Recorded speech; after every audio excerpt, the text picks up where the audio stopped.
13 de diciembre de 1939. En el extremo sur del continente americano, en medio del extenso y agitado Río de la Plata, se libra una de las batallas navales más espectaculares de la Segunda Guerra Mundial.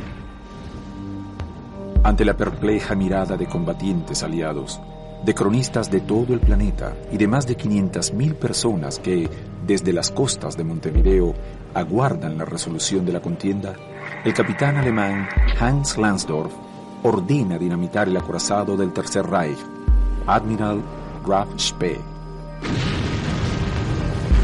Azorada, la muchedumbre asistía a la explosión de un barco cuyo misterioso final resonaría hasta nuestros días. ¿Qué extraño propósito se encerraba tras esta oscura decisión? ¿Cómo era posible que, aún ganando la batalla por escaso margen, el capitán nazi hubiera preferido hundir el barco y suicidarse envuelto en la bandera del Tercer Reich antes que revelar su secreto? Un secreto celosamente custodiado por el Río de la Plata que el Admiral Graf Spee se llevó a las profundidades.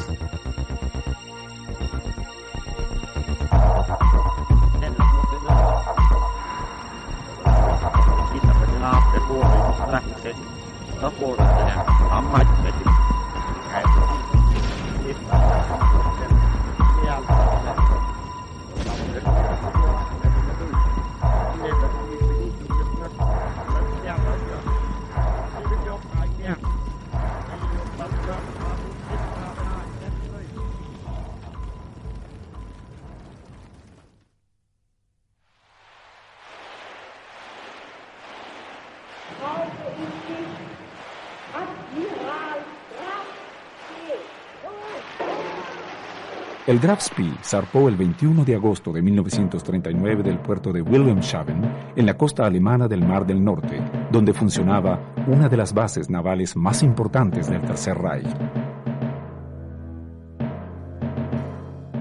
El Spee se anticipaba así al bloqueo que provocaría el inicio de la guerra. Debería sobrepasar las barreras enemigas surcando los mares del norte en el mayor de los silencios hasta cruzar el estrecho de Dinamarca. Desde allí se encaminaría hacia las posiciones secretamente comunicadas. La misión que tenía en Atlántico Sur, y también se pasó al Índico, era interceptar las líneas de abastecimientos de Gran Bretaña. Debían pasar desapercibidos, es decir, no ser vistos, y preparar el barco para la guerra. Es así que su tarea directamente hundir barcos mercantes. Dentro de su misión no estaba enfrentarse a un grupo de cruceros. Pero antes de atacar, el Spee debía aguardar el devenir de la contienda mundial que aún no se había declarado.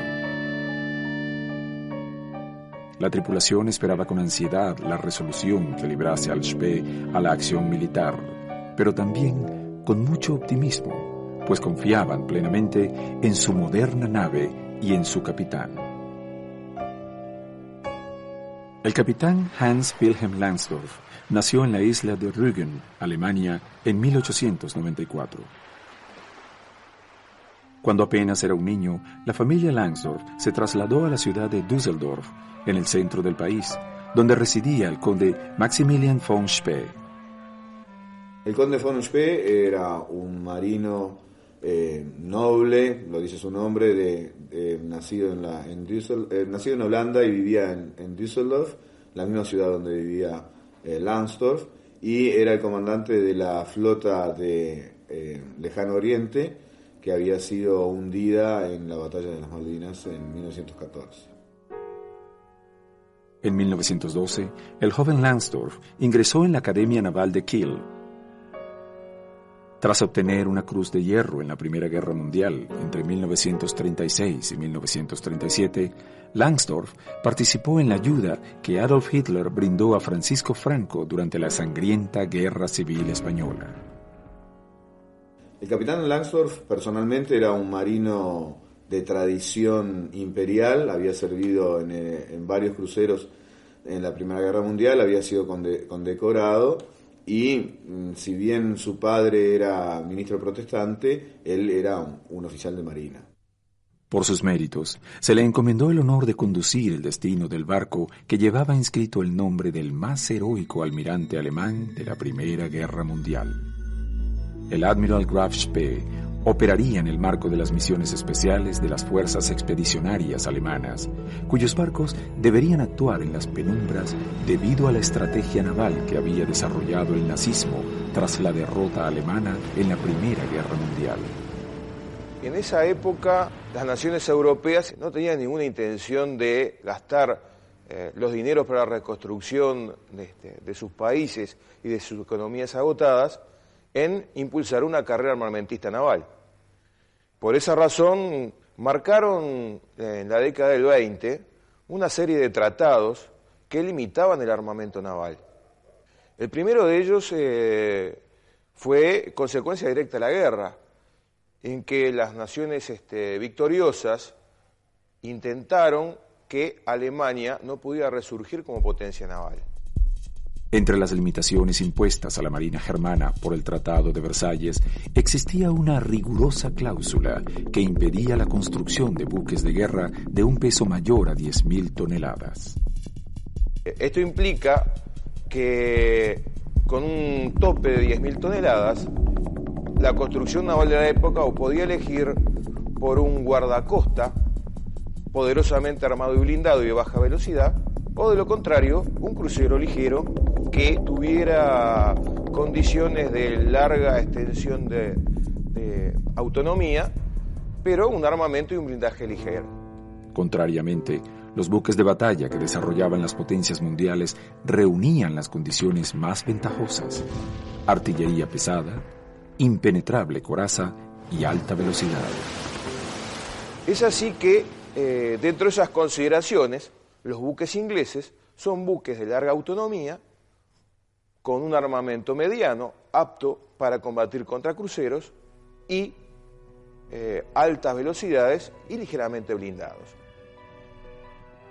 Ante semejante poderío, el Tercer Reich debía producir un nuevo buque capaz de competir con las naves enemigas. Comenzaba así la construcción de un nuevo tipo de embarcación, con tonelaje restringido, velocidad moderada, artillería potente y coraza ancha. Nacían los llamados acorazados de bolsillo.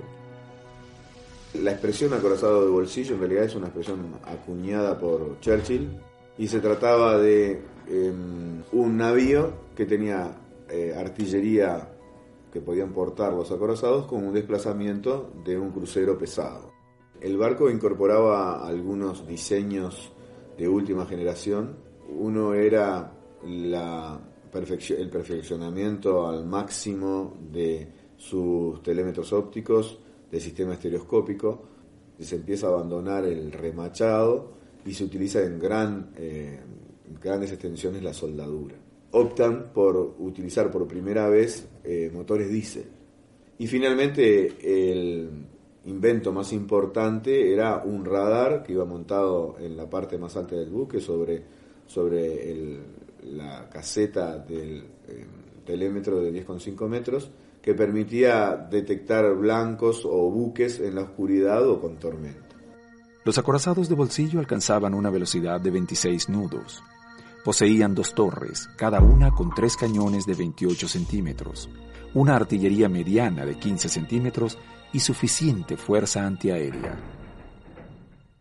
Y, los ingenieros habían acuñado una expresión que definía este barco como más veloz que el más fuerte, es decir, podía alejarse de un enemigo más poderoso, y más fuerte que el más veloz, es decir, podía atacar con éxito a un crucero pesado que tenía una mayor velocidad máxima. Desarrollaban además una autonomía de combustible de aproximadamente 20.000 kilómetros que reponían en alta mar a través de barcos petroleros que actuaban como bases en continuo movimiento. Para preservarse de los buques de guerra aliados, los acorazados no debían adoptar un comportamiento agresivo, sino que debían actuar como buques fantasmas, hundir al enemigo antes de que éste diese parte de su posición y perderse en la inmensidad del océano hasta su próxima aparición. La Marina alemana había fabricado solo 3 barcos de este tipo: el Deutschland, el Admiral Scheer y el Admiral Graf Spee. Pero ninguno de ellos debía entrar en contacto con embarcaciones enemigas hasta que no se hubiese declarado formalmente la guerra. 3 meses fuimos antes del inicio de la guerra al mar. Navegando ida y vuelta para allá, para acá, ahí llegando en Blausta, Nosotros estábamos en alta mar ya, porque nosotros salimos el 21 de agosto del año 38, ¿no? Así que cuando empezó la guerra estaba en alta mar ya. Nosotros teníamos esta esperanza que se va a arreglar todavía, ¿no? Pero el 13 de septiembre Inglaterra y Francia nos declaran la guerra. Al amanecer del 1 de septiembre de 1939, tropas alemanas cruzaron la frontera con Polonia, llevando adelante la invasión al país vecino. Debido a los acuerdos de mutua defensa, los británicos y los franceses comenzaron a elaborar diversos planes para evitar una nueva guerra mundial. Hitler realizó una oferta de paz con poca convicción, a la vez que ordenó a sus oficiales la preparación del ataque a los Países Bajos y Francia. 3 días más tarde, Gran Bretaña declaró la guerra al Tercer Reich. Pocas horas después, Francia siguió el mismo camino. Aunque el presidente de los Estados Unidos, Franklin Roosevelt, prometió mantenerse al margen de los sucesos, los norteamericanos terminarían interviniendo en la lucha contra los nazis.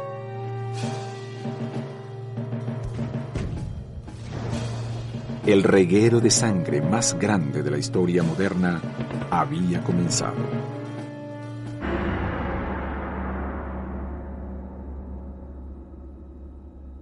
Durante los siguientes 6 años, la humanidad se sumergiría en las profundidades de la miseria y el horror. Montañas de cadáveres apilados en el frente de batalla. Milenarias ciudades europeas arrasadas por las bombas y el hambre. Más de 6 millones de judíos exterminados en los oscuros sótanos de las SS y en los campos de trabajo.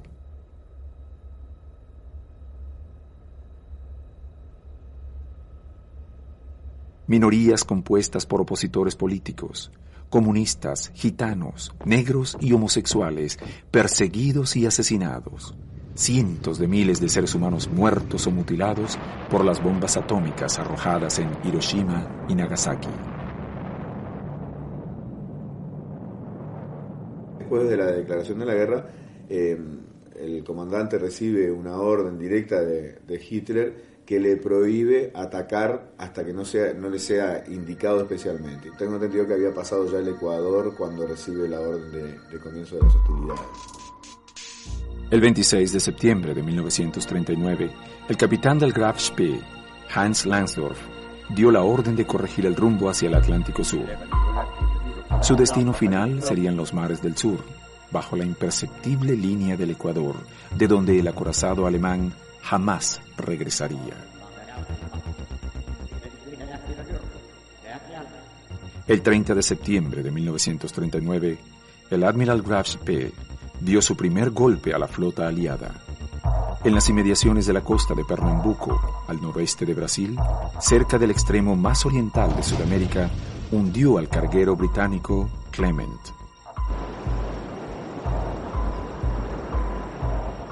Inmediatamente, el acorazado nazi abandonó el área, realizando un curso elíptico a través del Atlántico Sur. El 7 de octubre de 1939, dio caza a 2 embarcaciones de bandera británica, el Newton Beach y el Ashley. 15 días más tarde, el Spee se había cobrado 2 nuevas víctimas, el Huntsman y el Trevanion. Tanto las tripulaciones como las cargas de los navíos mercantes atacados quedaban a bordo del Spee, que una y otra vez huía sin dar su posición.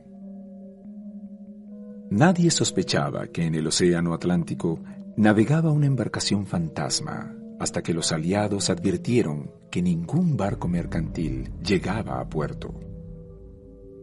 Advertidas, Las fuerzas británicas denunciaron naves peligrosas en las costas sudamericanas, raiders desconocidos de los que tarde o temprano deberían deshacerse. Pero el capitán Langsdorff conocía perfectamente las técnicas que le permitirían al Spee mantenerse a salvo. La idea de Langsdorff, como de cualquier comandante, es confundir al enemigo, es decir, hacer o lograr que el enemigo piense que se trata de otro barco. Emulando las viejas técnicas utilizadas por los corsarios, el capitán Langsdorff protegía la seguridad de su barco. El Spee cambiaba constantemente de apariencia. Un día era el Deutschland, al día siguiente el Admiral Scheer. Solo a veces el buque alemán mostraba su verdadera identidad.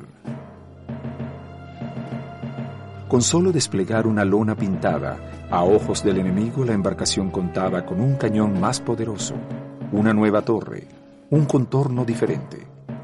Además, el capitán ordenaba a sus hombres pintar la embarcación con los colores de la flota enemiga o exponer carteles con el nombre de otras naves. Los barcos neutrales se encargaban del resto. Reportaban sus visiones, no sus sospechas, y los informes recibidos no hacían más que desorientar a las máximas autoridades militares inglesas. En ese momento que no había satélites, la única forma era estar vigilando constantemente las transmisiones radiales. O sea que el barco alemán trataba de tener constantemente silencio de radio. Lo que hacía era escuchar las transmisiones de Alemania y escuchar las transmisiones del enemigo. Y lo mismo hacía, los aliados. Disfrazándose, el Spee no solo podía navegar como un fantasma por la inmensidad de los mares, sino que además podía abordar a los mercantes sin darle siquiera oportunidad de escape. El enemigo advertía que el Spee era un barco alemán demasiado tarde, cuando ya no había opción de escape. Pero el accionar de este tipo de buques no admitía error. El comandante Langsdorff sabía que con que solo una vez la posición del Spee llegara a conocimiento del enemigo, la suerte de su nave y de sus hombres estaría echada.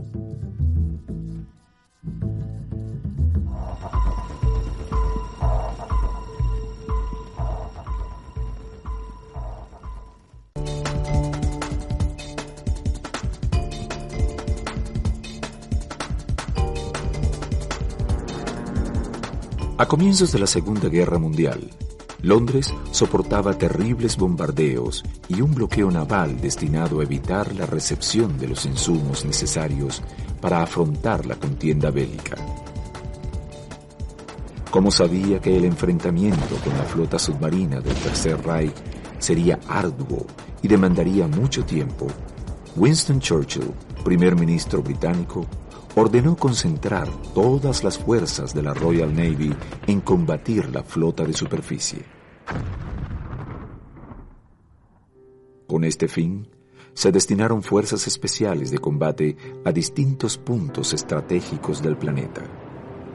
Las turbulentas aguas del Atlántico Sur estaban vigiladas por la denominada Fuerza de Caza G, cuya función principal era defender el tránsito marítimo comercial británico de la amenaza de los buques alemanes. La zona más protegida por la Fuerza G era la desembocadura del Río de la Plata, donde se producía el 40% de los alimentos que consumían los británicos. Su función era vigilar precisamente que no aparecieran, en este caso, buques que atacaran el comercio y por supuesto del Río de la Plata salía una gran cantidad de buques mercantes que todavía no estaban organizados en convoys, realmente eran buques aislados, pero que llevaban, por ejemplo, carne y alimentos al Reino Unido. La flota que solventaba esta actividad estaba compuesta por 2 cruceros pesados, el Cumberland y el Exeter, secundados a su vez por 2 cruceros livianos, el Ajax y el Aquiles. Cabe destacar que pese a que desde la Primera Guerra ya eran utilizables portaaviones, por problemas políticos Alemania no poseía ninguno, y esto limitó muchísimo la actividad de la Fuerza de Superficie alemana, a tal punto que virtualmente en los 2 primeros años queda fuera de combate en su totalidad. Pero la tranquilidad deseada por el almirantazgo inglés en la zona se veía seriamente amenazada.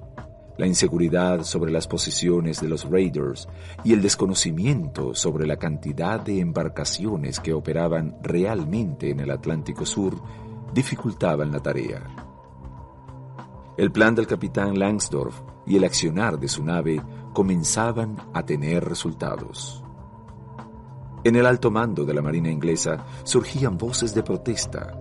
Alguien debía detener a las embarcaciones que ponían en peligro la posición aliada en el extremo sur del continente americano. Ese hombre sería el capitán de la fuerza, Henry Harwood.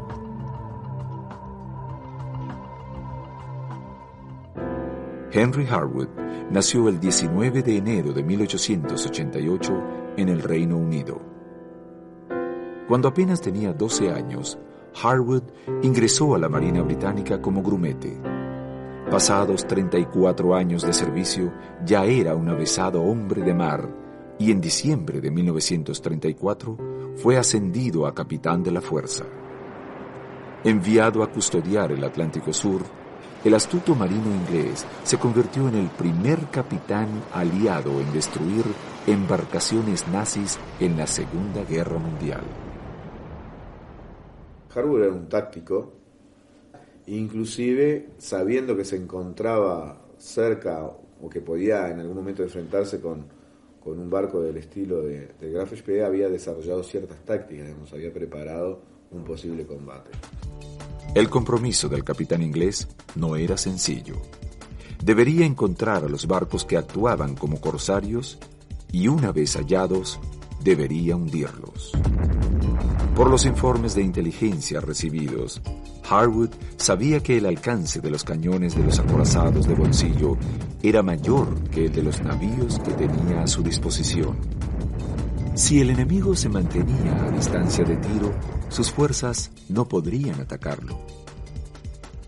El armamento del Spee constaba de 3 tipos de cañones de calibres distintos. La artillería principal, es decir, 6 cañones de 28 centímetros. Tenían a su vez una artillería mediana de 4 cañones de 15 centímetros. Disparaban una granada muy veloz a una distancia aproximada a los 17 kilómetros. Y finalmente tenía un sistema de armas antiaéreas, pero permitía también atacar objetivos de superficie. Inclusive con esa artillería hundieron varios barcos. Ajeno al movimiento de las tropas de tierra alemanas que silenciosamente marchaban al frente de batalla y de las fuerzas aliadas que día a día concentraban poder, el Spee continuaba con su incesante vagabundeo por los mares del sur. Como hombre de experiencia, Langsdorff conocía bien el peligro que implicaba para su autoridad el deterioro del espíritu de camaradería entre sus hombres. Por eso, otorgaba periódicamente tiempo de descanso y ocio a la tripulación. En los barcos siempre es una conexión muy humana, no militar como en la tierra, porque los 1000 y más hombres viven juntos en un lugar muy reducido y de otra manera solo se puede vivir. Se avecinaba la hora de poner a prueba la fortaleza de su barco y de sus hombres.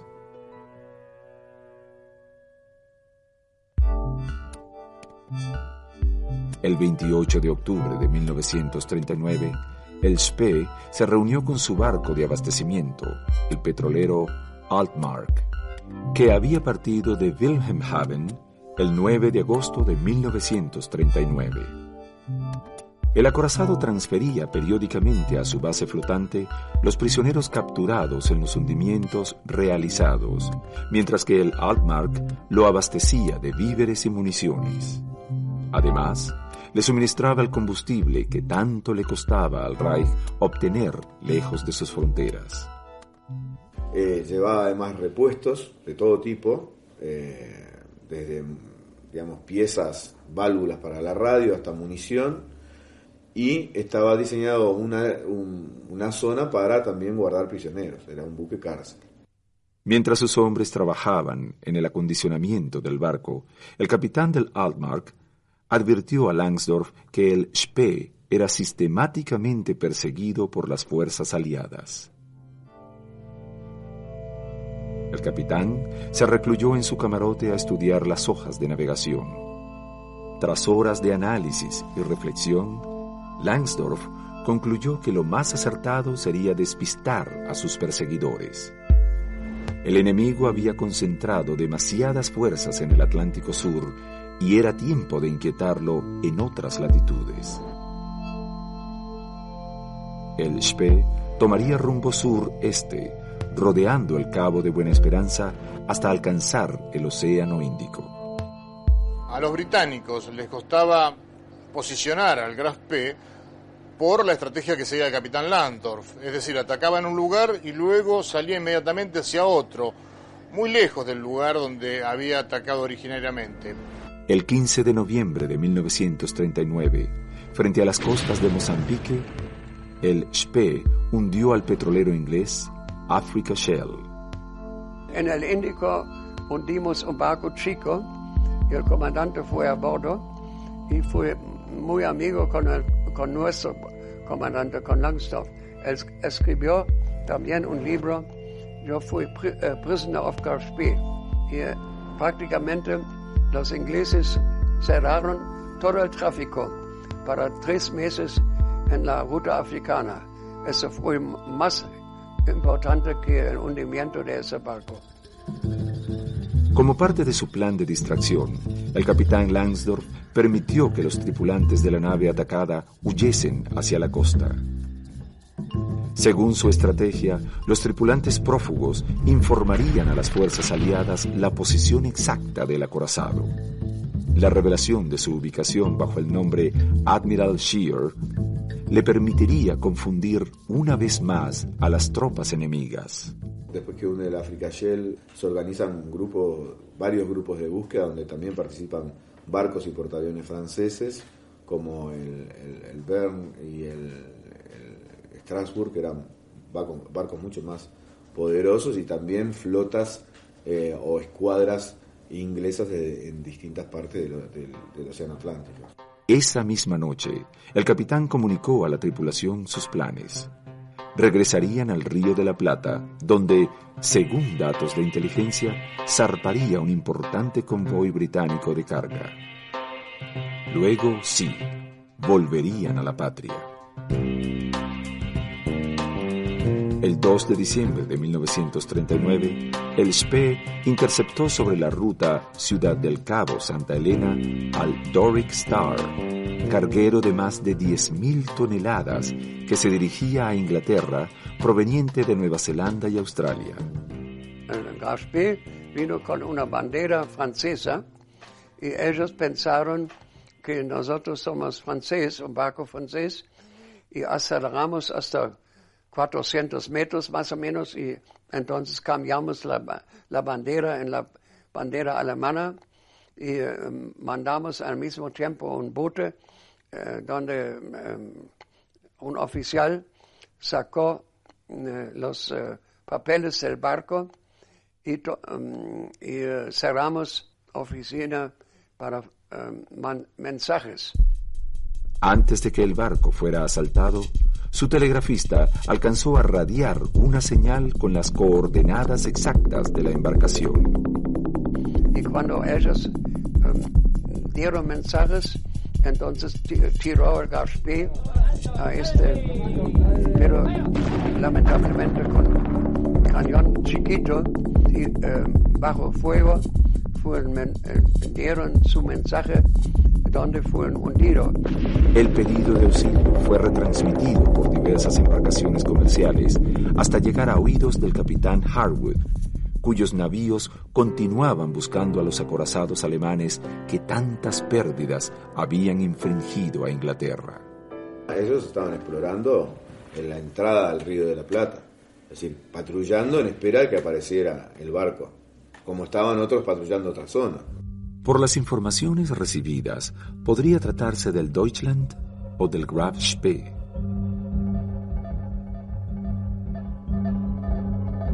El 6 de diciembre de 1939, el Admiral Graf Spee se reunió con el Altmark para realizar las operaciones rutinarias de carga y descarga de combustible y prisioneros.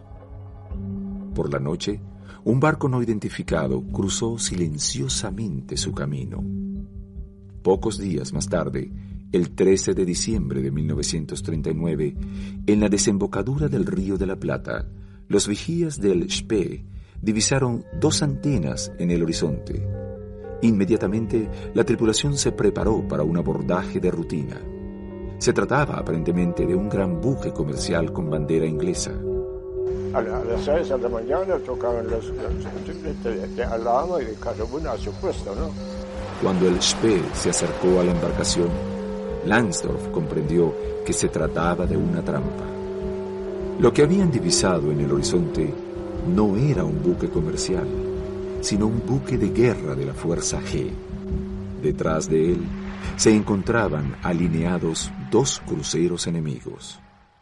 En realidad, vio después el comandante y el oficial de artillería que fueron 3 cruceros, pero no podíamos evitar la batalla. No pudimos escapar, porque el crucero es más rápido que nosotros. Esa identificación plena, tardía, ya obligó que el inicio del combate estaba funcionando en una distancia en que los ingleses estaban dentro del alcance de todos sus cañones. Estos, si bien tenían menos calibre, tenía mayor velocidad de disparo, lo cual el peso de la andanada inglesa era bastante mayor que la propia andanada del Spee, en cantidad de toneladas de explosivos volando, cruzándose en el aire. Al parecer, Henry Harwood había encontrado la manera de atrapar al Spee, aunque el misterio de cómo lo habría logrado aún hoy continúa siendo un enigma.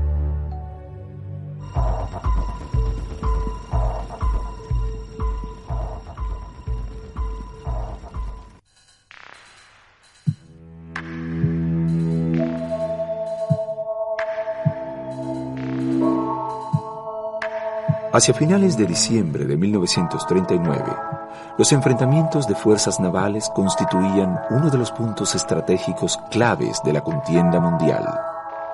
Las pérdidas de la Royal Navy sumaban por entonces aproximadamente 748.000 toneladas, mientras que las bajas del Tercer Reich se encontraban cerca de las 300.000 toneladas de registro bruto. Durante 113 días, los esfuerzos del almirantazgo inglés por capturar al Spee habían sido infructuosos. Pero repentinamente, todo había cambiado. ¿Cómo había sucedido? ¿Cómo habrían llegado los ingleses al encuentro del Spee en la inmensidad del océano Atlántico? Hay una pobre inteligencia alemana y una excelente inteligencia inglesa. Estos acontecimientos son los que propician ese encuentro no fortuito de un buque que estaba eludiendo barcos de guerra británicos y unos barcos de guerra británicos que su misión era justamente cazar al corsario. No sabían exactamente en qué posición o cuándo aparecería el barco. Inclusive, según las declaraciones de algunos tripulantes, al principio, cuando les informaron que se trataba del Spee, no lo creyeron. Recién después, cuando pudieron identificar plenamente la torre de combate y a su vez el Spee realiza los primeros disparos, se ve que se trata de un barco con artillería muy pesada. Pero de cualquier forma, no existe una casualidad en el hecho que los 3 buques fueran exactamente a la desembocadura del Río de la Plata. Y no existe tampoco una casualidad en el hecho que los 3 buques estuvieran entrenando entre Río de Janeiro y el Río de la Plata las reglas del encuentro táctico entre el Spee y esa flota. Aunque el golpe asestado al acorazado alemán siempre ha sido atribuido al genio y a la intuición militar de Henry Harwood, tripulantes del Spee, sobrevivientes de la batalla, aseguran que el hilo que habría seguido el capitán de la Fuerza G para capturar al acorazado alemán habría sido otro. Nosotros hundimos un barco en la costa africana, la Dorek Star, a la noche, la Tairoa en la mañana. Entonces él sabe por tiempo que el Gaspé tenía una velocidad de 15 millas y él unió los dos puntos y amplió ese rumbo, y entonces fueron el 12 de diciembre antes del Río de la Plata. Por eso él concentró su escuadra sudamericana en ese punto y esperando a nosotros. Y nosotros vinimos efectivamente un día más tarde. De este modo, la flota inglesa se habría acercado concéntricamente al circuito más caudaloso del tráfico comercial de la región, hacia donde, según la información radiada, se dirigía la nave. Pero esta no es la única teoría que intenta explicar el misterio.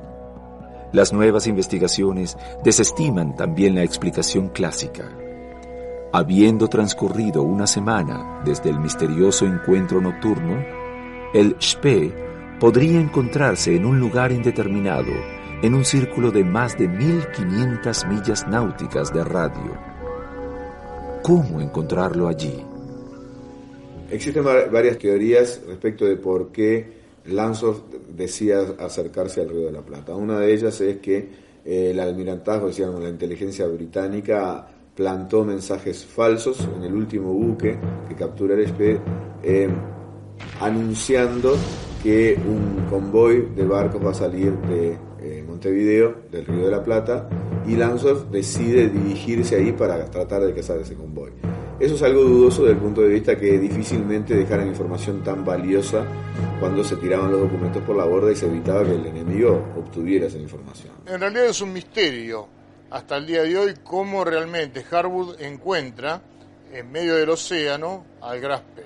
Sin embargo, la movilización general de la Fuerza G se produce luego de la captura de un vapor alemán denominado Usukuma, que había partido de Bahía Blanca y que es capturado por los ingleses el 6 de diciembre de 1939. Según estas nuevas hipótesis, elaboradas en base al descubrimiento de barcos hundidos en el Río de la Plata, los ingleses no solo sabían hacia dónde se dirigía el acorazado, sino que además conocían el punto exacto donde arribaría. Cualquier análisis de los acontecimientos y movimientos de la Fuerza G así lo demuestran. El elemento que los nuevos investigadores proponen para resolver el misterio es la captura de un barco del servicio de espionaje del Tercer Reich. Al parecer, en la madrugada del 6 de diciembre de 1939, a poco de dejar el puerto de Bahía Blanca, la Fuerza G habría capturado al rompedor de bloqueos nazi Usukuma. Poco se sabe lo que sucedió con la tripulación, pero sí que a partir de ese momento se producen una serie de movimientos estratégicos, como por ejemplo el desplazamiento del crucero pesado Cumberland desde el lugar donde se captura el Usukuma hacia las Islas Malvinas, mientras que el resto de la fuerza se dirige hacia un punto específico dentro del Atlántico donde se produce la batalla al encontrarse con el Graf Spee. Aunque la tripulación alemana habría logrado hundir su propia embarcación antes de que el Usukuma se perdiera en el fondo del mar, los ingleses habrían obtenido documentación confidencial. Además, habrían logrado apoderarse de un beneficio más importante, la máquina Enigma. Durante el transcurso de la Segunda Guerra Mundial, la máquina Enigma se había convertido en un instrumento fundamental de comunicación. Su principal utilidad radicaba en la codificación y decodificación de los mensajes radiotelegráficos enviados entre las tropas. Con esta herramienta en su poder, las fuerzas inglesas contaban con un arma sumamente poderosa que torcería el rumbo de los acontecimientos. El 10 de diciembre de 1939, pesqueros marplatenses encuentran balsas a la deriva. En ellas, el único superviviente era un pequeño gatito. Luego del encuentro de estas balsas, la Marina Argentina recibe la información que los tripulantes habían sido capturados por los ingleses, que habían logrado hundir el barco, pero que, entre otras cosas, habían obtenido la posesión del Graf P y, sobre todo, la máquina Enigma. Una vez en poder de este sistema, los ingleses radiaron al capitán Langsdorff información falsa, diciendo que poseían combustible que se iban a encontrar en un punto determinado del océano. Y todo indica, por la posición en los planos de guerra y por la misma forma en que se presentó la batalla, que el Graf P acude a un lugar de encuentro donde, en lugar de encontrar a este barco de abastecimiento, que era el Usukuma, que a su vez trabajaba para la Abwehr, se encuentra con la flota británica. De este modo, las nuevas teorías afirman que con el radiotelegrafista del rompedor nazi detenido, Harwood habría logrado obtener las señales que indicaban que el acorazado Graf Spee debía encontrarse con el Usukuma y otras embarcaciones alemanas. El sitio establecido estaba a pocas millas de Punta del Este, en la costa uruguaya, donde el Spee sería abastecido. Y el hecho que por primera vez permite conocer esto es que los planos de la batalla hechos por los propios ingleses muestran que el rumbo que llevaba el Spee en el momento de ser interceptado, contrariamente a lo que todo el mundo piensa, que navegaba desde el Atlántico hacia la costa, por el contrario estaba navegando desde la costa de donde provenía hacia el Atlántico. Pero sea por la voz de alarma del misterioso barco nocturno, por la intuición del capitán Harwood o por la delación de los tripulantes del barco espía, lo cierto es que la flota de la Fuerza G alcanzó la posición exacta donde finalmente arribó el Spee. Como la flota inglesa precedió en horas a su rival, Harwood ordenó a sus embarcaciones practicar exhaustivamente las maniobras de pinza, única táctica posible para vencer al acorazado alemán. Luego, disfrazó los cruceros de su flota, emulando las características físicas de los buques cargueros. La venganza del capitán Henry Harwood había comenzado. La táctica inglesa es tratar de alcanzar al barco, dañarlo de manera decisiva, de tal manera de que disminuya su velocidad y lograr seguirlo hasta que aparezcan los hermanos mayores que lo terminen de rematar. Eso considero que Langsdorff lo tenía claro y que en cierta forma no había escapatoria. La noche del 12 de diciembre de 1939, los tripulantes del Graf Spee permanecieron al acecho de embarcaciones enemigas en el punto máximo de concentración del tráfico mercantil del Río de la Plata. Aunque llevaba rumbo oeste, la ausencia de tráfico obligó a la nave a virar y tomar rumbo opuesto. A las 5:56 horas del 13 de diciembre de 1939, un vigía de control del barco alemán informó la visión de 2 puntas de mástil en el horizonte. Un instante más tarde, el resplandor de la aurora interrumpió su visibilidad. El capitán Langsdorff ordenó mantener el rumbo, confiando en que se trataba de naves en tránsito comercial a quienes podrían dar caza.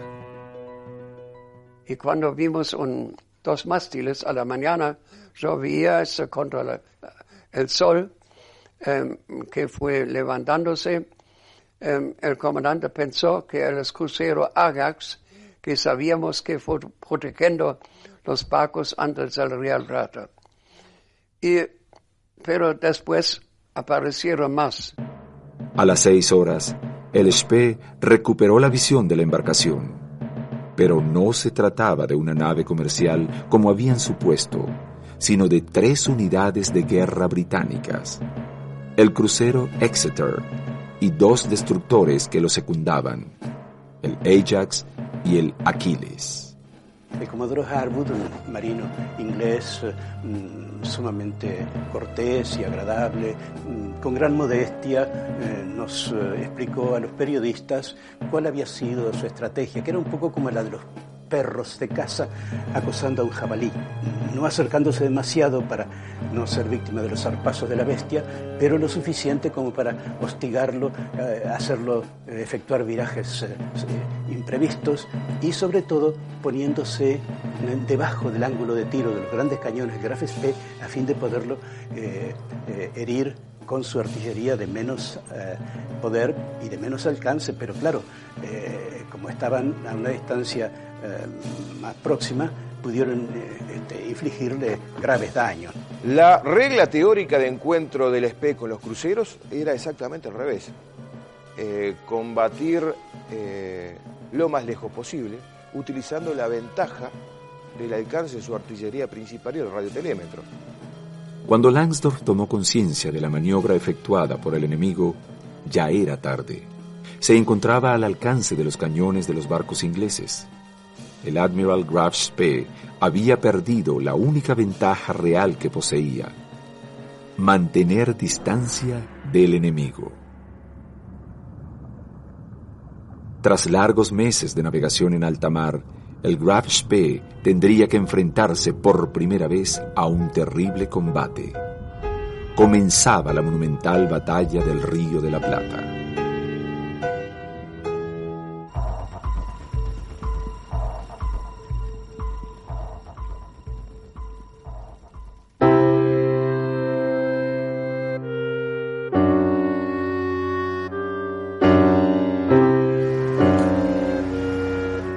La madrugada del 13 de diciembre de 1939, los cañones del Admiral Graf Spee abrieron fuego sobre el crucero inglés Exeter, iniciando el primer enfrentamiento naval de la Segunda Guerra Mundial en Sudamérica.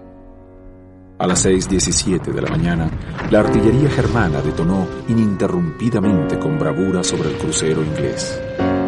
Langsdorff sabía que sus granadas, las granadas del Exeter, traspasaban la coraza y que podían alcanzar partes vitales del barco. En cambio, sabía que los cruceros livianos, tenía que cuidarse de los torpedos, pero no en rivales tan peligrosos. La respuesta aliada no se hizo esperar. El Exeter devolvió las descargas con rapidez. Siempre tiene que esquivar por los torpedos. Más o menos 16. Una vez vine con el 4 juntos. Mientras tanto, el Ajax y el Achilles practicaban una maniobra de pinzas que lentamente cercaba al Spee entre 2 flancos. El almirantazgo había ordenado dentro de las tácticas de combate no dividir la fuerza. Supuestamente, una escuadra o una flota que se encontrara con un barco enemigo debía atacarlo de tal manera de inmovilizarlo lo más rápidamente posible. Harwood, sin embargo, conociendo la artillería con que contaba el Spee y la capacidad de sus barcos, se decide a utilizar otra táctica, y es precisamente la que utilizó: obligar al Spee a dividir su artillería y a su vez moviendo rápidamente a los barcos de tal manera que los cálculos para el llevar adelante los disparos tuvieran que ser cambiados constantemente. Se acercaron tanto que en determinado momento los alemanes tiraron hasta con su artillería antiaérea. Por lo tanto, en ese sentido, el encuentro táctico evidentemente corre con una ventaja total de parte del mando inglés, sin duda alguna. La ferocidad del contraataque británico sorprendió a Langsdorff. El Spee recibió impactos que dejaron un boquete por encima de la línea de flotación y diversos daños adicionales. Mi marido estaba en la antiaérea. Bueno, allí estaba él con, creo que eran 14, 15. Y de un saque se murieron, no sé si 9. No, fue desastroso. La presión de explosión de una granada tiró al suelo al capitán del Spee, que sufrió una conmoción cerebral perdiendo el conocimiento. Un comandante debe ir en la posición acorazada de proa, de tal manera que no corra peligro de ser herido. Sin embargo, él, para tener una visión más completa del combate, va en la parte más expuesta, que es directamente abajo de donde está el telémetro.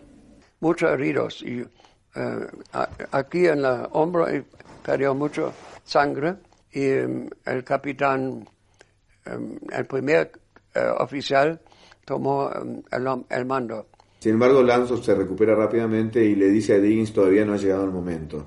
Es decir, Diggins no alcanza la posición, pero asigna a ese evento un cambio de conducta de Langsdorff. Langsdorff ya, como él dice, que no toma decisiones tan inteligentes, y es a partir de ese momento en donde decide entrar al puerto. Es un juicio que personalmente no comparto, ya que Langsdorff es un marino de carrera y difícilmente, por haber sido herido, puede tomar decisiones en base a los miedos que pueda tener o que le hayan provocado esas heridas. Poco después, Hans Langsdorff se recuperó y retomó el mando del acorazado. Para deshacerse de la encrucijada, el capitán ordenó tomar rumbo oeste. Su estrategia consistiría en atacar desde babor a la embarcación mayor, mientras desde estribor, utilizando los cañones de 15 centímetros, haría frente a los cruceros livianos. El encuentro fue planteado con un acercamiento violento a gran velocidad por los ingleses y un intento por abrir fuego y abrir distancia de los alemanes, pero siempre socavado por la mayor movilidad que tenían los buques ingleses. Entonces, el encuentro fue limitado así. Los ingleses elegían dónde tirar. Los alemanes tiraban donde se encontraban. Tras el primer golpe de batalla, el Exeter quedó fuera de combate. Las instalaciones de comunicaciones, el sistema de control de tiro y los cañones mayores habían sido destruidos. El crucero británico no tuvo más alternativa que abandonar el campo de batalla, perdiéndose entre la neblina y las cortinas de humo que lanzaba para cubrir su retirada y evitar ser hundido. El combate frente al Exeter fue una tormenta de fuego que se abatió sobre el Exeter. Quizás el buque se salvó por la razón de que todos los combates fueron acercándose y el duelo entre el Exeter fue realizado a corta distancia. Por lo tanto, no le permitía vuelo al proyectil, sino que eran vuelos prácticamente rasantes. Y pudo escapar porque el río Plata no fue lejos, que pudo ir al fondo del río Plata y fue reparado, que pudo flotar nuevamente y alcanzó con poca velocidad las Malvinas. El resto del combate se realiza entre los cruceros ligeros ingleses. A las 7 de la mañana, el Graf Spee dejó atrás la zona de combate, seguido por el Ajax y el Aquiles, que cubrían la retirada del barco dañado. Por entonces, el campo de batalla estaba cubierto de humo y la visibilidad era escasa. Los ingleses seguían a nosotros en gran distancia y después se acercaron y tiraron nuevamente a nosotros. Después recibieron algunos impactos de los cañones grandes de nosotros que fueron muy cerca de sus barcos, entonces se retiraron y no hicieron más. Hasta aquí, desde el punto de vista militar, la victoria era del Spee. Aparentemente su buque estaba en buen estado. Sus torres de disparo funcionaban a la perfección. Había dejado fuera de combate al buque enemigo de mayor poder militar y los dos navíos ingleses restantes se encontraban con parte de su armamento principal dañado. Nosotros no sentimos casi nada, ¿no? Solamente cuando terminó, vinimos arriba, entonces vimos los caillos, los hebillos y todo, ¿no? No sentimos nada. No, se está preparado para esto y está tan ocupado que no pensó en nada que hacer su trabajo. Miedo no se tiene. La opinión de la gran mayoría de historiadores e investigadores coincide en que en aquel momento Langsdorff debería haber ordenado el abandono de la zona a toda máquina. Por el contrario, el Spee continuó navegando a 250 grados rumbo a la costa suramericana. ¿Qué habría motivado esta decisión?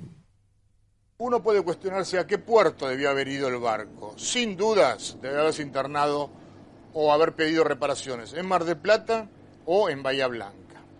Estos puertos le hubieran permitido, sin ningún tipo de inconvenientes, haber reparado el barco y poder salir a alta mar y no encerrarse en un río que, como todos sabemos, carece de profundidad para esa nave.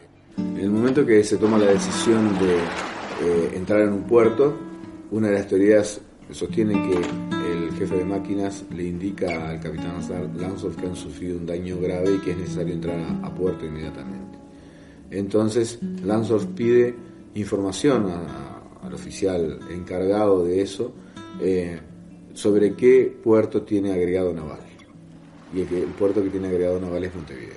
Y no podíamos alcanzar más que Buenos Aires o Montevideo.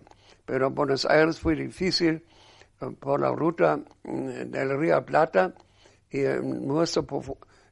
nuestro barco tenía más metros de profundidad que el Río de la Plata.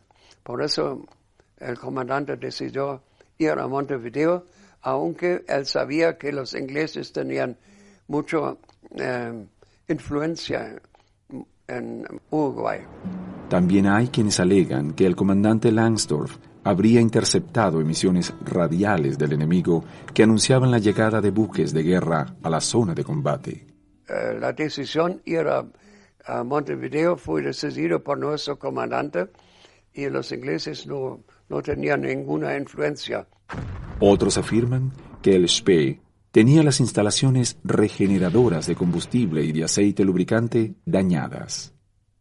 Los impactos de los cruceros livianos no hicieron nada, pero de la Exeter sí. Las granadas, las pocas granadas de Exeter hicieron daño y destruyó este aparato de limpieza de combustible para los diésel. El Spee recibía combustible de Danmark en un estado en que no podía ser directamente inyectado a los motores. Debía ser purificado mediante un barrido con vapor que era generado por esta caldera. Y no se podía reparar ese daño en el mar, digamos, tenía que ser reparado en el puerto. Estaban embarcando agua por prueba adentro de la propia estructura. Entonces, es una reparación que tenía que hacer por lo menos en puerto, porque es una zona que está abatida constantemente por el agua. O sea, es donde él metía la proa. O sea, que ¿cómo iba a soldar a alguien con un andamio cuando estaban en la mitad del Atlántico, cabeceando y metiendo la proa en el agua y incrustando la proa incluso con características de mar y tiempo mediano? Y después recibió daños en el telémetro de 10,5 de la cofa de combate, que era el telémetro principal, que tampoco podían ser reparados. Otros asignan esa actitud a una decisión de Langsdorff de atender a sus heridos y enterrar a los muertos. Consideró en ese caso también la presencia de la tripulación, integrada por la mayoría por gente muy joven, y que bueno, no tenía sentido sacrificar, según las mejores tradiciones de la Marina alemana, a una cantidad de gente que no iban a lograr ningún éxito, no podían dañar los barcos, no podían hundir ningún barco más. Pero los defensores de las nuevas teorías desestiman estas ideas, argumentando que los motores del Spee no habían sido dañados y que, por el contrario, siguiendo los planos de la batalla y los testimonios de los testigos que cronometraron su marcha, el acorazado alcanzó una velocidad superior a los 24 nudos. No quedan dudas que hay una anomalía en las explicaciones históricas dadas hasta ahora sobre la batalla del Río de la Plata en cuanto a que el barco no tenía municiones o que tenía averías en sus máquinas. Esto ha quedado demostrado perfectamente por documentación que hoy obra a disposición de todo el mundo, de que la nave poseía municiones suficientes, ya que de hecho, 12 horas después de la batalla, seguía utilizando sus cañones mayores de 280 milímetros para mantener a distancia a la fuerza británica que, aunque de alguna manera seriamente averiada, aún lo perseguía. Otra anomalía desde el punto de vista histórico representa, por supuesto, el hecho de haberse internado en Montevideo. Bajo ninguna circunstancia es admisible que luego de ganar la batalla desde el punto de vista bélico, deba el barco dirigirse hacia un puerto enemigo, o por lo menos no afín ideológicamente. Según estas investigaciones, el Spee tenía municiones suficientes, motores intactos y cañones aptos para la batalla. ¿Qué había sucedido entonces a bordo del acorazado? ¿Por qué, habiendo destruido a su principal contrincante y teniendo a los cruceros livianos seriamente tocados, el capitán Langsdorff había resuelto internarse en el puerto de Montevideo y condenar al Spee a un encierro del que jamás saldría?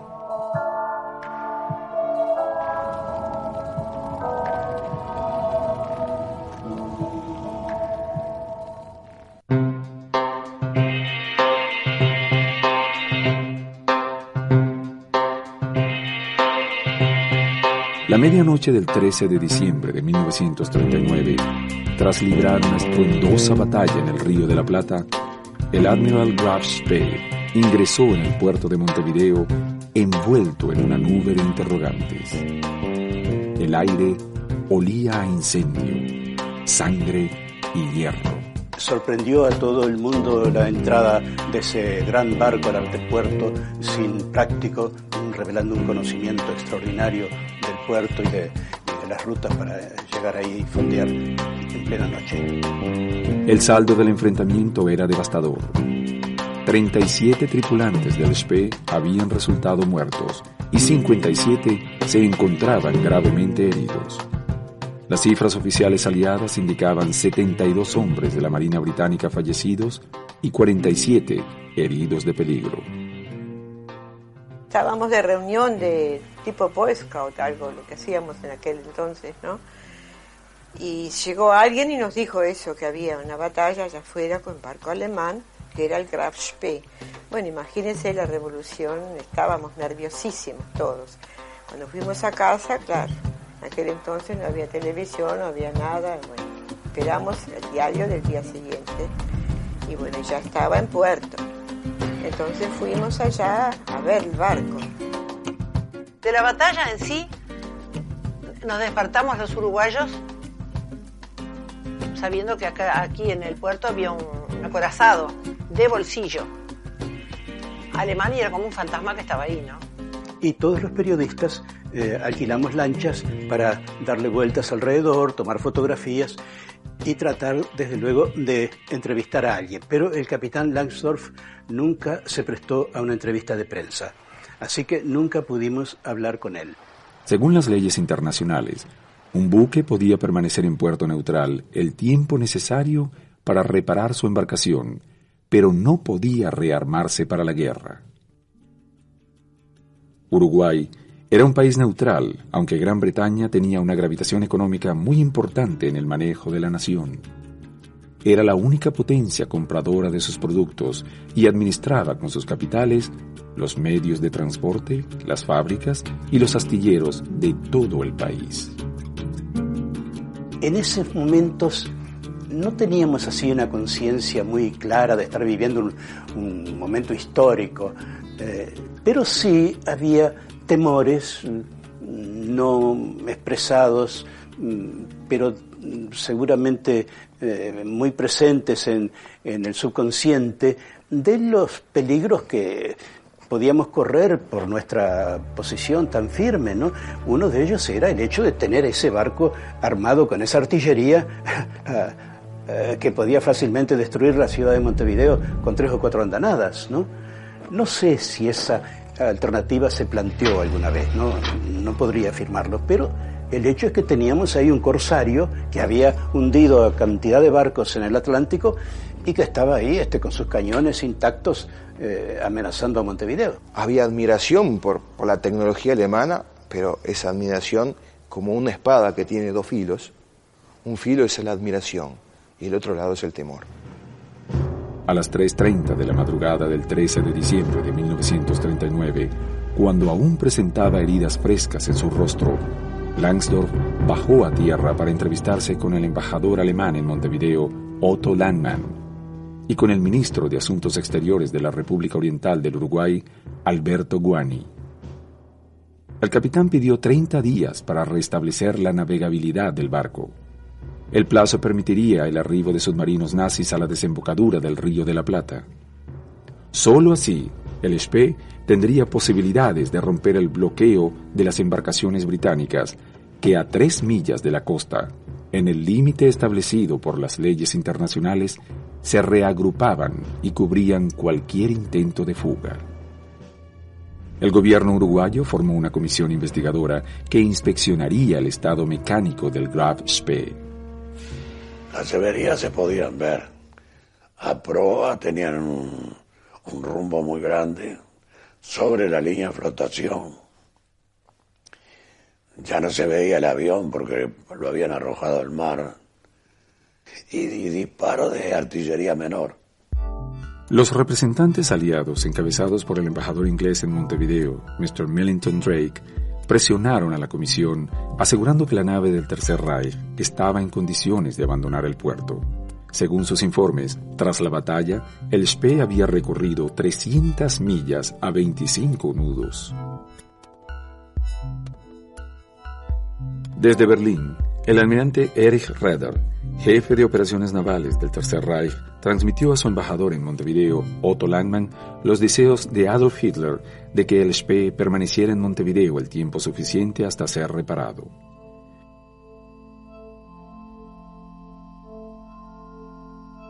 Mientras negociaba la suerte de su barco y los mecánicos iniciaban las reparaciones, Langsdorff ordenó la liberación de los 61 oficiales mercantes cautivos en el Spee.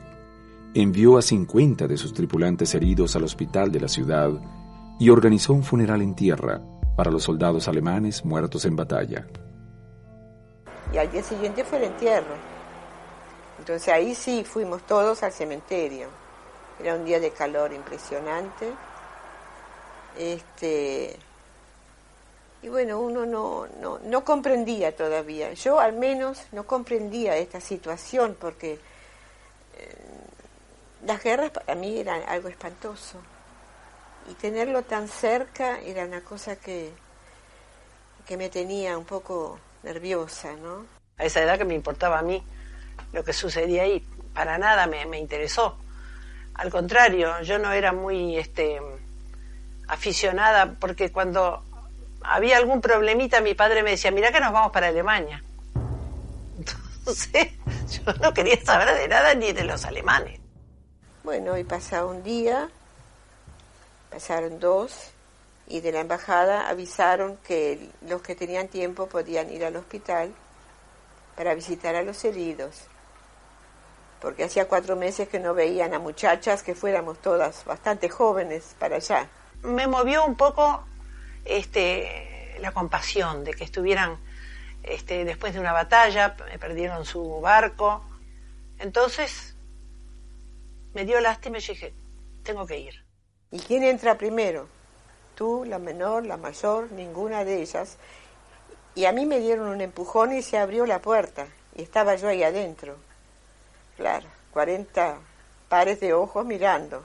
Y yo me metí en el primer pasillo. Y ahí estaba él. Pero mal, estaba mal. Y allí empezamos a conversar.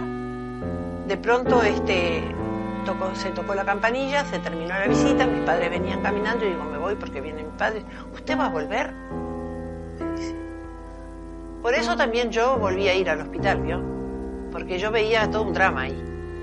Bueno, hoy sé que no es solamente eso, que estaba el destino armando ahí una cosa. Terminada la ceremonia, los alemanes fueron informados de la resolución de las autoridades nacionales. Finalmente, bajo una enorme presión internacional, los miembros de la comisión investigadora habían decidido que el pedido del gobierno nazi era injustificado. De ningún modo se le concedería al barco alemán una estadía mayor a las 72 horas. Se aplicó estrictamente el derecho internacional y se le dio la orden al barco que saliera del puerto a los 3 días. Fíjate lo que significa para un pequeño país como el Uruguay ordenarle a una nave de guerra poderosa de uno de los beligerantes en la Segunda Guerra Mundial que saliera de su casa. 72 horas teníamos que salir, el domingo el 17. Comunicada la irrevocable sentencia, Langsdorff apeló a las autoridades alemanas como último medio de hallar alguna solución. El Comando Superior de la Marina Alemana dio instrucciones precisas. La disputa diplomática estaba perdida, pero bajo ningún concepto debía ni el buque ni su tripulación pasar a manos enemigas.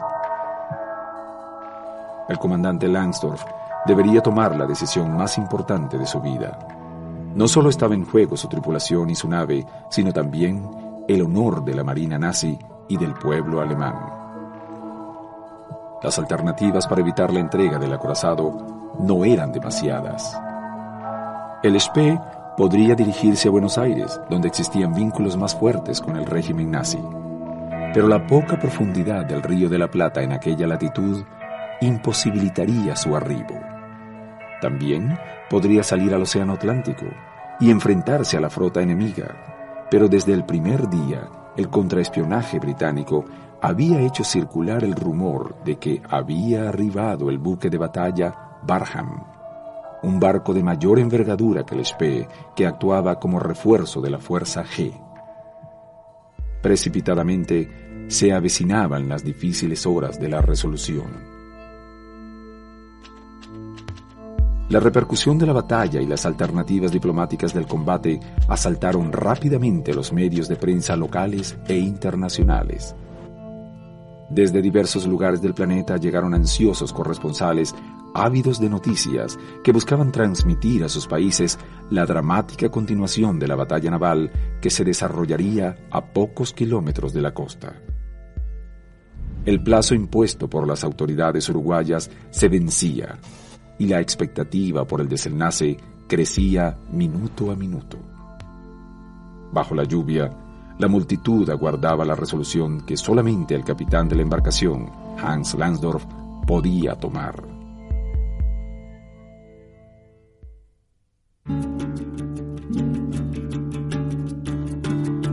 La mañana del 17 de diciembre de 1939, Henry Harwood, a bordo del Ajax, fue informado de un intenso movimiento en el puerto. Al parecer, gran parte de la tripulación abandonaba el Graf Spee. El capitán británico supuso que su adversario saldría con algunos voluntarios a romper el cerco y rápidamente ordenó una alerta máxima. Pasadas las 5 de la tarde, el Admiral Graf Spee hizo una inmensa bandera nazi, levó anclas y comenzó a navegar lentamente, abandonando el puerto de Montevideo. Detrás suyo viajaba el mercante alemán Tacoma, que transportaba gran parte de la tripulación del Spee. Hans Langsdorff había tomado la decisión. Una hora después, el acorazado arribó al límite de las aguas internacionales y redujo su velocidad. Y digo yo que toda la población de Montevideo estaba concentrada en la Rambla y en las terrazas de los edificios. Yo personalmente estaba en la terraza del edificio donde estaba el diario El País, en la Plaza Libertad, y de ahí, con largas vistas, pudimos presenciar todas las operaciones, ¿no? A las 6:15 de la tarde, cuando la multitud agolpada en las costas aguardaba con emoción el desenlace de la batalla y sus enemigos se preparaban para el combate final, el Graf Spee se estacionó a la vista de todos y explotó.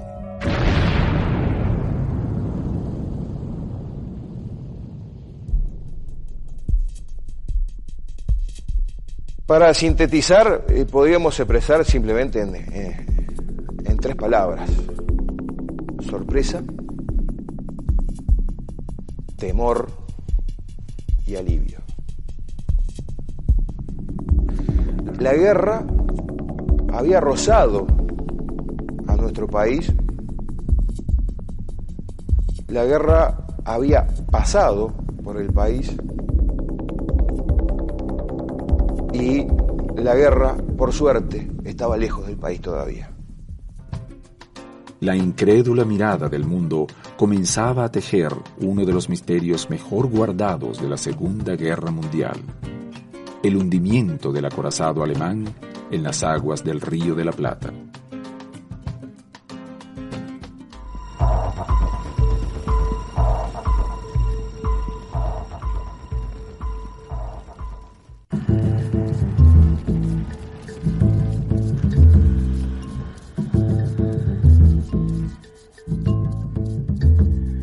Al atardecer del 17 de diciembre de 1939, desde la orilla del Río de la Plata, más de 500.000 personas asistieron a la explosión del poderoso acorazado alemán. Es difícil difícil. Y esa es nuestra casa. Sí, para mí, lógicamente, fue mi casa para 3 años. Para otro, pero fui responsable. Funcionaba la explosión. Por eso fui en un lado fui triste, en otro lado fui contento que funcionaba. Lógicamente pensamos que ganamos esta batalla. La euforia se apoderó inmediatamente de los hombres de la Marina Británica. Por sus méritos en la batalla, su capitán, Henry Harwood, fue inmediatamente promovido a contraalmirante. Desde la cubierta del Tacoma, la tripulación alemana observaba incrédula la desdichada suerte del barco que durante meses había sido su hogar. Y después quedó todo esa ruina, aquel magnífico ejemplo de la más avanzada tecnología moderna, reducido a una ruina ahí que se hundía lentamente en el barro. Algo tremendamente dramático. Pero, ¿cómo se explicaba que el Admiral Graves B hubiese explotado solo, sin enfrentarse con el enemigo en medio del Río de la Plata? Acorralado, sin escapatoria posible, Hans Lansdorff había decidido hundir su barco.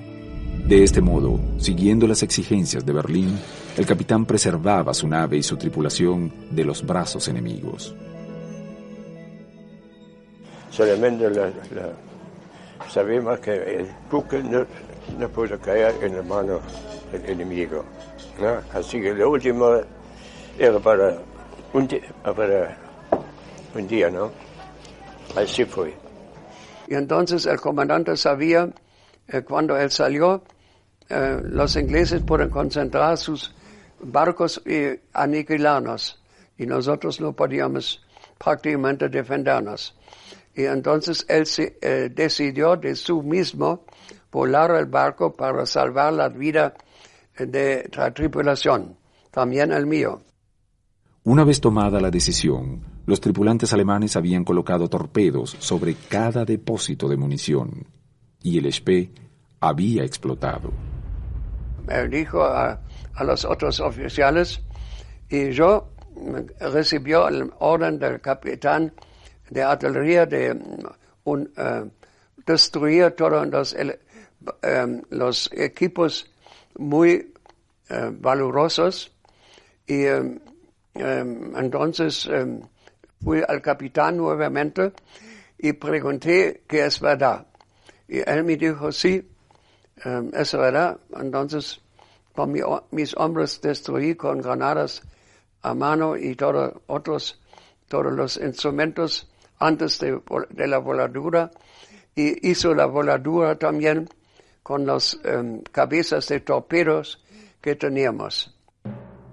Esa misma noche, mientras el Admiral Graves B blandía humo como un volcán, el capitán Langsdorff puso en marcha la tentativa de llevar a la tripulación alemana río arriba para ser asilada en Buenos Aires. El capitán quería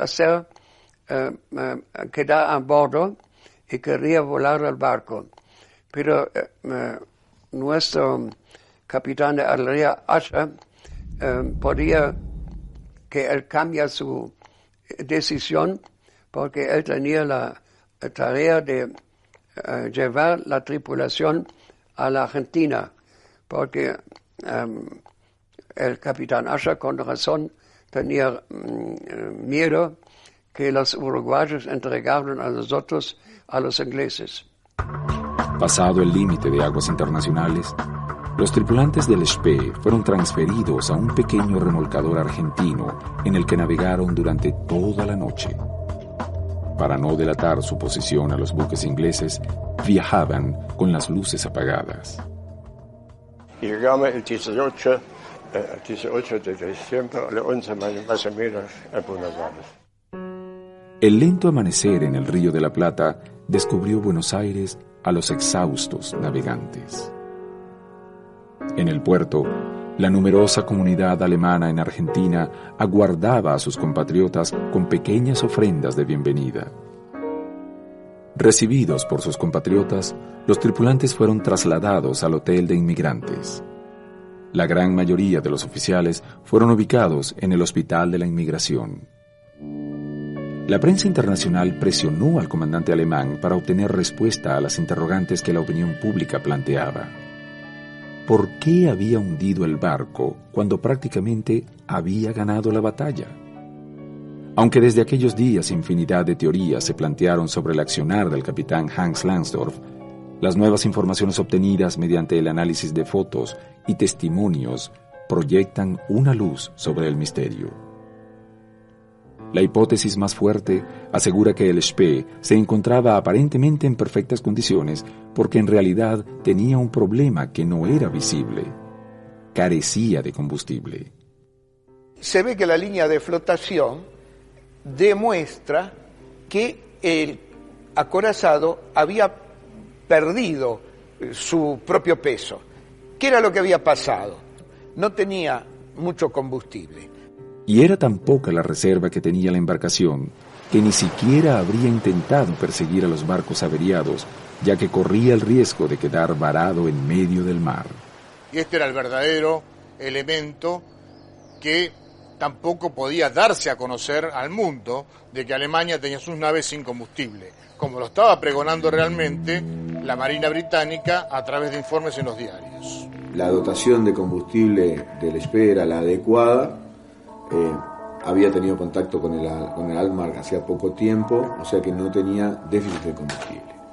Se produce el déficit de combustible cuando es dañada la caldera auxiliar, que permite producir el combustible para el consumo de un día.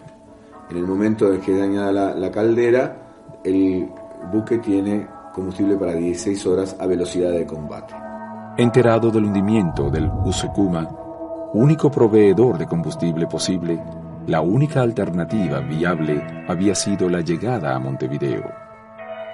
Pero en Uruguay, conseguir el combustible necesario le había sido imposible. Los errores de Langsdorff no habrían sido militares ni estratégicos, sino que la falla habría estado en el sistema precario oficial de abastecimiento alemán que habría dejado sin combustible al Spee. Pero haber reconocido esto habría significado reconocer que el Tercer Reich tenía pies de barro, que no tenía envases ni combustibles para la guerra. La derrota de Hitler sería entonces cuestión de tiempo. Langsdorff jamás podría explicar su decisión final. Así como no logra comprenderse, de acuerdo a los dictados de la historia oficial, las razones por las cuales el capitán Langsdorff interna su barco en Montevideo, o mejor dicho, llega al puerto de Montevideo, tampoco se comprende la invasión a la Unión Soviética, si no es desde el punto de vista de que sus ejércitos, o el grueso de sus ejércitos, no se dirigían hacia Moscú, sino que se dirigían hacia el Cáucaso a tomar el petróleo de Bakú. El petróleo logrado de Bakú tenía la posibilidad de llegar por vía terrestre hacia el corazón de Alemania, o mejor dicho, el corazón industrial de Alemania, donde podía ser procesado. El 19 de diciembre de 1939, el capitán dio un discurso a su tripulación. Expresó gratitud a Buenos Aires por su acogida. Habló de la difamación de la prensa internacional y aseguró que defendería siempre el sentido del honor alemán. Esa misma noche, pidió un arma a un funcionario de la embajada alemana en Argentina y se recluyó en su habitación.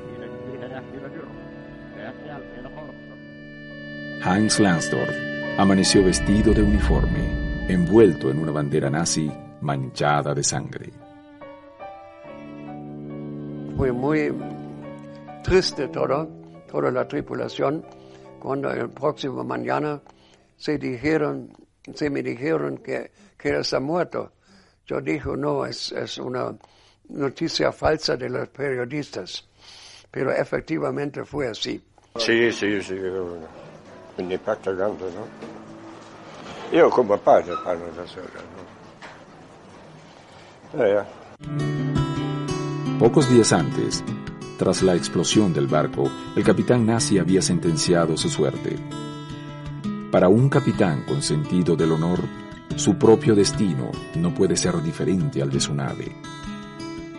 Y esa, sin duda alguna, fue la razón de su autoeliminación.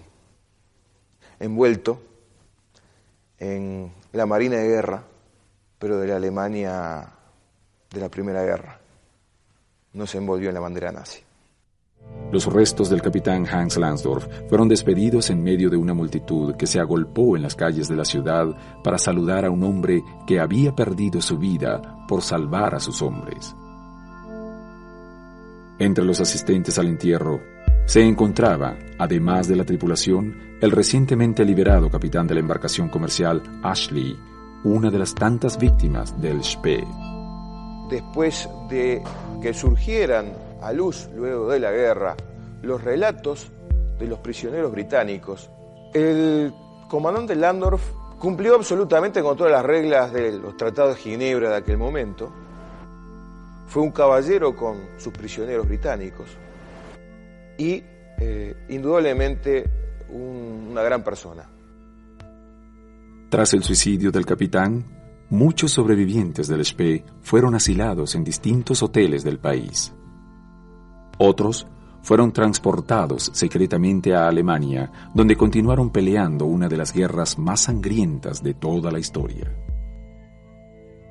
El presidente en aquel tiempo dijo que la tripulación debe ser internada. Entonces la tripulación quedó aquí, pero los oficiales, prácticamente algunos como yo, escaparon en abril 40 y los otros en el mismo año de Brasil, del Río de la Plata, con un avión a Roma. La batalla naval es un evento extremadamente sangriento, quizás mucho más violento que el combate de infantería, ya que los hombres se encuentran encerrados en habitáculos blindados, sin saber lo que pasa alrededor, sin saber en qué momento va a entrar la granada que los mate y con las posibilidades de ser auxiliados inmediatamente de manera muy remota. Por lo tanto, una batalla naval no es un hecho épico, es un evento sumamente lamentable.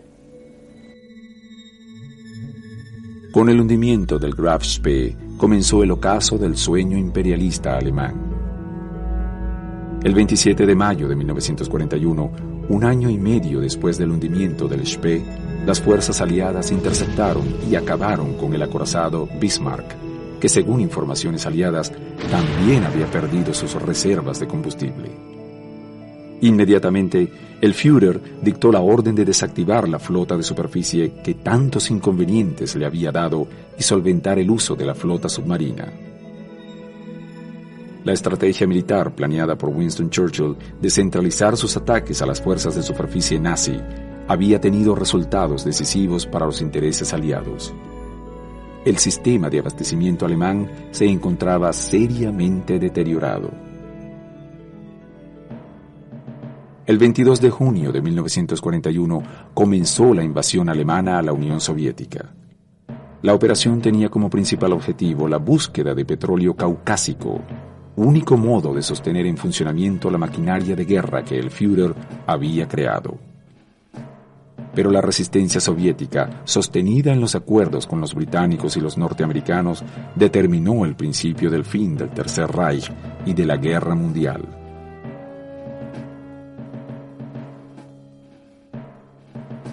Al finalizar la contienda, los hombres de la Armada de Superficie alemana fueron abandonados a su propia suerte, expuestos a las duras condiciones de subsistencia de la posguerra, por lo que varias decenas de tripulantes del Graf Spee decidieron regresar a la República Argentina y rehacer su vida en una tierra lejana.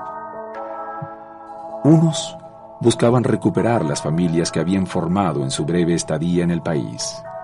Otros ansiaban simplemente construir una vida digna, alejados de la muerte y el horror de Europa. En la memoria de los habitantes de la región aún perduran los recuerdos transmitidos de generación en generación sobre la contienda naval más importante librada en estas costas, la monumental batalla del Río de la Plata.